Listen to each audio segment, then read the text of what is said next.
और खबरों की शुरुआत करेंगे इस वक्त की अहम खबर के साथ। जम्मू श्रीनगर नेशनल हाईवे पर सड़क हादसे के ताल्लुक से ये खबर है, जहां पर नाचिलाना में एक ट्रक हादसे का शिकार हुआ है। हादसे में ट्रक ड्राइवर जख्मी बताया जा रहा है। ड्राइवर को अस्पताल में भर्ती करवाया गया है। तो अभी तक की जो इत्तलात हैं इस हादसे के ताल्लुक से वो हम आपको दे रहे हैं। जम्मू श्रीनगर नेशनल हाईवे पर सड़क हादसा, नाचिलाना में एक ट्रक हादसे का शिकार हुआ है और इसमें ट्रक ड्राइवर जख्मी हो गया है, जिसे मकामी लोगों की मदद से, पुलिस की मदद से अस्पताल में भर्ती करवाया गया है। इस अहम खबर से मुताल्लिक जो और तफसीलात हैं उस पर भी लगातार नजर बनी रहेगी। फिलहाल जो तफसील है वो यही है।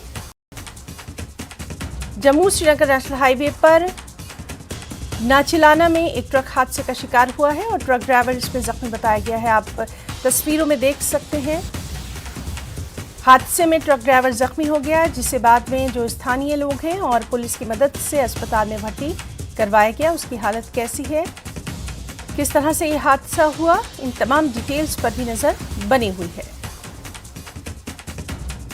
जम्मू श्रीनगर नेशनल हाईवे की ये तस्वीरें हैं। नाचिलाना में जो जगह है वहां ये ट्रक हादसे का शिकार हुआ।